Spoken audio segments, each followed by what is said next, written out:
എല്ലാവർക്കും നിസാനാസ് കിച്ചണിലേക്ക് സ്വാഗതം. ഇന്ന് വെജിറ്റേറിയൻസിന് വേണ്ടി ഒരു സ്പെഷ്യൽ മന്തിയുമായിട്ടാണ് ഞാൻ വന്നിരിക്കുന്നത്. സോയാബീൻ കൊണ്ടാണ് തയ്യാറാക്കിയിരിക്കുന്നത്.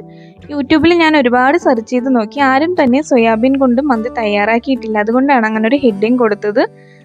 അപ്പം നമ്മൾ ഈ നോൺ വെജ് ഒന്നും കഴിക്കാത്തവർക്ക് ഈ മന്തിയുടെ ടേസ്റ്റ് ഒന്ന് അറിയണമല്ലോ. അപ്പോൾ നോൺ വെജ് ചേർത്തിട്ടില്ല എന്ന് വിചാരിച്ച് ടേസ്റ്റിനൊന്നും ഒരു കോംപ്രമൈസും ഇല്ല. നല്ല ടേസ്റ്റാണ് ഇങ്ങനെ തയ്യാറാക്കി എടുക്കുന്നത്. ഇതെങ്ങനെയാണെന്ന് നോക്കാം.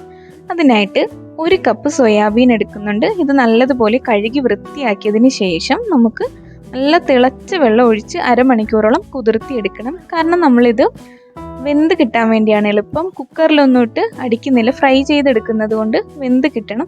ഇത് അരമണിക്കൂർ കഴിഞ്ഞിട്ടുണ്ട് കുതിർത്തി വെച്ചിട്ട്. നല്ലതുപോലെ കുതിർന്ന് വന്നിട്ടുണ്ട്. ഇതുപോലെ കുതിർന്ന് കിട്ടണം. ഇനി ഇതിലെ വെള്ളമൊക്കെ ഒന്ന് കളഞ്ഞെടുക്കാം. നല്ലതുപോലെ പിഴിഞ്ഞെടുക്കണം. വെള്ളത്തോടു കൂടി ഫ്രൈ ചെയ്തെടുക്കരുത്. ഇതുപോലെ ഇതിൻ്റെ വെള്ളം ഒന്ന് കളഞ്ഞെടുക്കണം. അതിനുശേഷം നമുക്കിതൊന്ന് മാരിനേറ്റ് ചെയ്തെടുക്കാം. നല്ലതുപോലെ വെള്ളം കളഞ്ഞെടുത്തിട്ടുണ്ട്. ഇനി ഇത് മാരിനേറ്റ് ചെയ്യാം. മാരിനേറ്റ് ചെയ്യാനായിട്ട് അന്ന് നമ്മൾ ചിക്കൻ മാരിനേറ്റ് ചെയ്യാൻ ചിക്കൻ സ്റ്റോക്കാണ് എടുത്തതെങ്കിൽ ഇന്ന് ഞാൻ വെജിറ്റബിൾ സ്റ്റോക്കാണ് എടുത്തിരിക്കുന്നത്. കാരണം വെജിറ്റേറിയൻസിന് ചിക്കൻ സ്റ്റോക്ക് ചേർത്താൽ അവർക്ക് കഴിക്കാൻ പറ്റില്ലല്ലോ. അതുകൊണ്ട് തന്നെ വെജിറ്റബിൾ സ്റ്റോക്ക് കിട്ടും, അത് വാങ്ങി യൂസ് ചെയ്യുക. ഇനി ഇത് നല്ലതുപോലെ ഒന്ന് ഉടച്ചെടുക്കണം. ഇനി ഇതിലേക്ക് 1 ടീസ്പൂണോളം മന്തി മസാല പൗഡർ നമ്മൾ വീട്ടിൽ പൊടിച്ച് വെച്ചിരിക്കുന്നതാണ്. ഇത് കാണാത്തവർക്ക് ഇതിൻ്റെ ലിങ്ക് ഞാനിവിടെ താഴെ കൊടുക്കാം. എല്ലാവരും ഒന്ന് പോയി ചെക്ക് ചെയ്യുക. ഒരല്പം മഞ്ഞൾപ്പൊടി, കുറച്ച് മല്ലിപ്പൊടി, കുറച്ച് മുളക് പൊടി കൂടെ ചേർത്ത് കൊടുക്കുന്നുണ്ട്. പിന്നെ ഒരല്പം ഓയിൽ, 1 ടീസ്പൂണോളം ഓയിൽ. ഞാനിപ്പോൾ ഉപ്പ് ചേർക്കുന്നില്ല. ഈ വെജിറ്റബിൾ സ്റ്റോക്കിൽ ഉപ്പുണ്ട്. പോരെങ്കിൽ മാത്രം പിന്നീട് ചേർത്ത് കൊടുക്കാം. അത് നല്ലതുപോലെ ഒന്ന് തിരുമ്മി യോജിപ്പിച്ചെടുക്കാം. കൈകൊണ്ട് തന്നെ തിരുമ്മിയെടുക്കുക, എങ്കിൽ ആ ഒരു ടേസ്റ്റ് കിട്ടുള്ളൂ. ഇനി ഇതിലേക്ക് ഒരല്പം ഇഞ്ചി വെളുത്തുള്ളി പേസ്റ്റ് ചേർത്ത് കൊടുക്കാം. ഞാൻ ഉപ്പ് ചെക്ക് ചെയ്തപ്പോൾ പോരായ്കയുണ്ട്, അതുകൊണ്ട് ഒരല്പം ഉപ്പ് കൂടെ ചേർത്ത് കൊടുക്കുന്നുണ്ട്.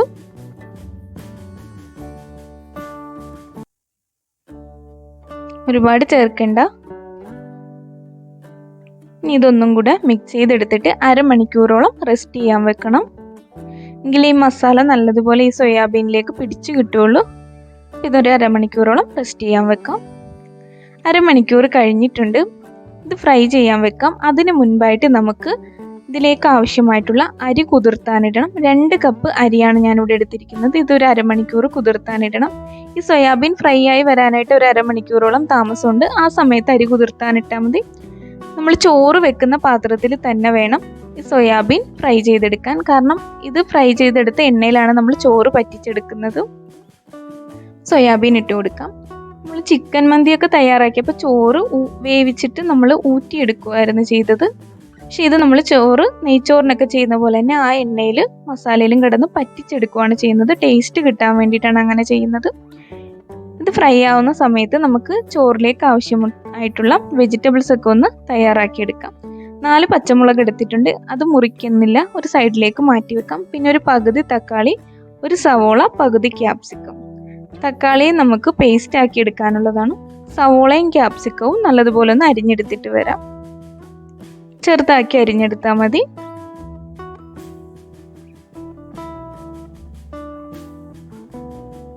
ക്യാപ്സിക്കവും പകുതി എടുത്താൽ മതി. ഒരെണ്ണം ഫുള്ളായിട്ട് എടുത്തു കഴിഞ്ഞാൽ ഒരുപാട് ക്യാപ്സിക്കത്തിൻ്റെ ടേസ്റ്റ് ആയി പോവും. അതുകൊണ്ട് പകുതി മതി. വെജിറ്റബിൾസ് എല്ലാം നല്ലതുപോലെ അരിഞ്ഞെടുത്തിട്ടുണ്ട്. ഇനി തക്കാളി ഒന്ന് പേസ്റ്റ് ആക്കി എടുക്കണം.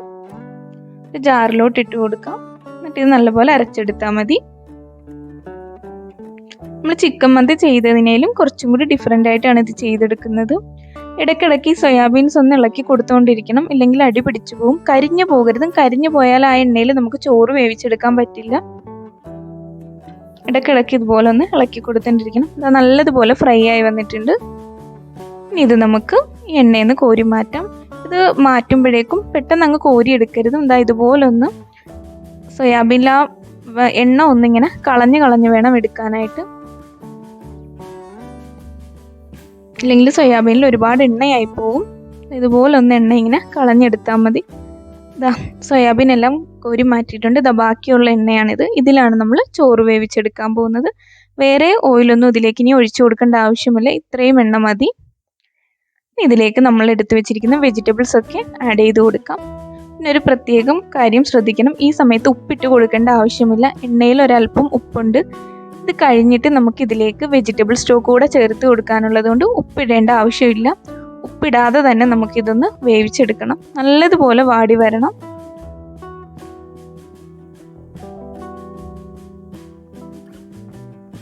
ഇനി ഇതൊന്ന് അടച്ചു വെച്ച് നല്ലതുപോലെ വേവിച്ചെടുക്കാം.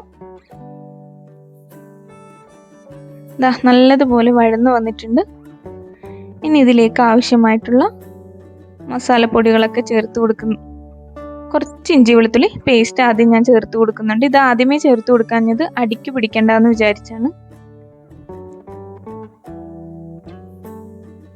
ഇതിൻ്റെ പച്ചമണം മാറിയതിന് ശേഷം നമുക്ക് മസാലപ്പൊടിയൊക്കെ ചേർത്ത് കൊടുക്കാം. 1 ടീസ്പൂണോളം മന്തി മസാല പൗഡറാണ് ഞാൻ ചേർക്കുന്നത്. പിന്നെ ഇതിലേക്ക് 2 മാഗിയുടെ വെജിറ്റബിളിൻ്റെ സ്റ്റോക്ക് കൂടെ ചേർത്ത് കൊടുക്കണം. ആദ്യം ഈ മസാലപ്പൊടി ഒന്ന് ചേർത്ത് വഴറ്റിയെടുത്തതിന് ശേഷം 2 ക്യൂബ് എടുത്തിട്ടുണ്ട്. ടേസ്റ്റ് കിട്ടാൻ വേണ്ടിയാണ്. ഇതിൽ ഉപ്പുള്ളത് കൊണ്ടാണ് ഞാൻ നേരത്തെ സവോളയിലൊന്ന് ഉപ്പിട്ട് കൊടുക്കാഞ്ഞത്. ഇനി ഇതും കൂടെ ചേർത്തിട്ട് നല്ലതുപോലെ ഒന്ന് വാട്ടിയെടുക്കണം. അതിനുശേഷം ഇതിലേക്ക് ആവശ്യമായിട്ടുള്ള വെള്ളം ഒഴിച്ചു കൊടുക്കാം. 2 കപ്പ് അരിയാണ് ഞാനിവിടെ എടുത്തിരിക്കുന്നത്. 2 കപ്പ് അരിക്ക് 3.5 കപ്പ് വെള്ളമാണ് ഞാനിവിടെ ചേർത്ത് കൊടുക്കുന്നത്. അതിന് മുൻപായിട്ട് തക്കാളിയുടെ പേസ്റ്റ് കൂടെ ഇതിലേക്ക് ചേർത്ത് കൊടുക്കുന്നുണ്ട്. അതിൻ്റെ പച്ചമണം മാറുന്നത് വരെ ഒന്ന് വഴറ്റിയെടുക്കണം. പിന്നെ ഒരു ഡ്രൈ ലെമൺ കൂടെ ചേർത്ത് കൊടുക്കുക. ഡ്രൈ ലെമൺ കഴുകി വൃത്തിയാക്കി എടുത്തതാണ്. നിങ്ങൾ ഡ്രൈ ലെമൺ യൂസ് ചെയ്യുമ്പോൾ കഴുകി തന്നെ എടുക്കണം. പിന്നെ ഇതിലേക്ക് ആവശ്യമായിട്ടുള്ള വെള്ളം ചേർത്ത് കൊടുക്കുന്നുണ്ട്. 2 കപ്പ് അരിക്ക് 3.5 കപ്പ് വെള്ളമാണ് ഞാൻ എടുത്തിരിക്കുന്നത്. 4 കപ്പ് എടുക്കേണ്ട, കാരണം കുതിർത്തി അരി ആയതുകൊണ്ടിട്ട് 3.5 കപ്പ് എടുത്താൽ മതി. ഇനി ഇത് മൂടി വെച്ച് നല്ലതുപോലെ ഒന്ന് വേവിച്ചെടുക്കാം. ഉപ്പ് പോരെന്നുണ്ടെങ്കിൽ നമുക്ക് ഈ സമയത്ത് ഇട്ട് കൊടുക്കാം. അതിന് ശേഷം നമുക്കിതിലേക്ക് അരി കൂടെ ചേർത്ത് കൊടുക്കാം. ഇനി ഇത് നല്ലതുപോലെ ഒന്ന് ഇളക്കി യോജിപ്പിച്ചെടുക്കാം.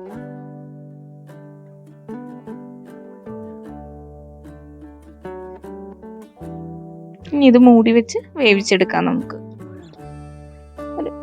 ഇടയ്ക്കിടയ്ക്കെടുത്തൊന്ന് ഇളക്കിക്കൊണ്ടിരിക്കണം. അപ്പോൾ ഇതാ ഇവിടെ പകുതിയോളം വേവായിട്ടുണ്ട്. ഒന്നിത് ഇളക്കിയെടുക്കാം നമുക്ക്. ഇനി ഇടയ്ക്കിടയ്ക്കൊന്ന് ഇളക്കി കൊടുത്തുകൊണ്ടിരിക്കണം.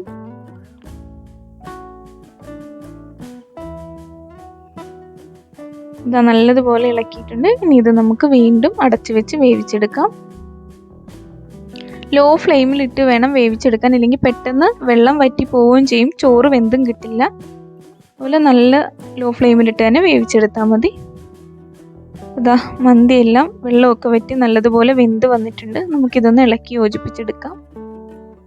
ഇത് വെള്ളം വറ്റിക്കഴിഞ്ഞ് ഉടനെ തന്നെ നിങ്ങളിതുപോലെ ഇളക്കി നല്ലതുപോലെ ഒന്ന് ഇളക്കി യോജിപ്പിച്ചെടുക്കണം. അടിമേൽ മറിച്ച് തന്നെ ഇളക്കണം, ഇല്ലെങ്കിൽ ചോറിങ്ങനെ കട്ട കെട്ടിയിരിക്കും. ഇനി ഇതിലേക്ക് നമുക്ക് ഒരു പാത്രം ഇറക്കി വെച്ച് കൊടുക്കാനുണ്ട്. ചാർക്കോൾ കത്തിച്ച് സ്മോക്ക് ചെയ്തെടുക്കാനാണ്.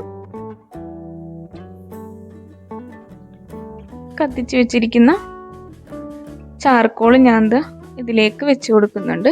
കനലാക്കിയെടുത്താണ്. പിന്നെ ഇതിലേക്ക് നമ്മൾ ഫ്രൈ ചെയ്ത് വെച്ചിരിക്കുന്ന സോയാബീൻ കൂടെ ഇട്ട് കൊടുക്കാം. അതിനുശേഷം ഒരല്പം ഓയിലി ചാർക്കോളിലേക്ക് ഒഴിച്ചു കൊടുത്ത് ഇത് പെട്ടെന്ന് തന്നെ ക്ലോസ് ചെയ്യണം. ഒരു 2-3 മിനിറ്റ് കഴിഞ്ഞതിന് ശേഷം ഇത് തുറന്ന് നോക്കാവുന്നതാണ്. ഇതൊക്കെ എടുത്ത് മാറ്റിയിട്ട് വീണ്ടും ഞാൻ ഇത് അടച്ചു വെച്ചിട്ടുണ്ട്. ഇനി ഇത് നമുക്കൊന്ന് സെറ്റ് ചെയ്തെടുക്കാം. ഇതെല്ലാം കൂടെ ഒന്ന് മിക്സ് ചെയ്തെടുത്താൽ മതി. നല്ലതുപോലെ ഒന്ന് മിക്സ് ചെയ്തെടുക്കണം. സോയാബീൻ എല്ലാ ഭാഗത്തേക്കും എത്തുന്ന രീതിയിലൊന്ന് മിക്സ് ചെയ്ത് കൊടുക്കണം. നല്ലതുപോലെ മിക്സ് ചെയ്തെടുത്തിട്ടുണ്ട്. ഇനി ഇത് നമുക്കൊരു സർവിങ് ബൗളിലോട്ട് മാറ്റി കൊടുക്കാം. അപ്പം നിങ്ങൾക്ക് ഈ റെസിപ്പി ഇഷ്ടമായെന്ന് വിശ്വസിക്കുന്നു. ഇഷ്ടമായിട്ടുണ്ടെങ്കിൽ ഒന്ന് ലൈക്ക് ചെയ്യുക. എൻ്റെ ഈ ചാനൽ നിങ്ങൾക്ക് ഇഷ്ടമാവുന്നുണ്ടെങ്കിൽ ഒന്ന് സബ്സ്ക്രൈബ് ചെയ്യുക. ഞാനിടുന്ന വീഡിയോസ് എല്ലാം ലഭിക്കുന്നതിനായിട്ട് ആ ബെല്ലൈക്കൺ കൂടി അമർത്തിയാൽ നോട്ടിഫിക്കേഷനായിട്ട് നിങ്ങൾക്ക് ലഭിക്കുന്നതാണ്. അപ്പോൾ ഈ റെസിപ്പി എല്ലാവരും ഒന്ന് ട്രൈ ചെയ്ത് നോക്കണം. നല്ല ടേസ്റ്റാണ് കഴിക്കാനായിട്ട്. അപ്പോൾ വെജിറ്റേറിയൻസിനൊക്കെ ഒരുപാട് ഇഷ്ടപ്പെടുന്നതാണ്. അപ്പോൾ ഇത് ട്രൈ ചെയ്ത് നോക്കിയിട്ട് കമൻ്റായിട്ട് തന്നെ അറിയിക്കുക. Okay, bye, thank you. അപ്പോൾ എല്ലാവരും സുരക്ഷിതരായിട്ടിരിക്കുക, സന്തോഷത്തോടു കൂടി ഇരിക്കുക, ആരോഗ്യത്തോടു കൂടി ഇരിക്കുക.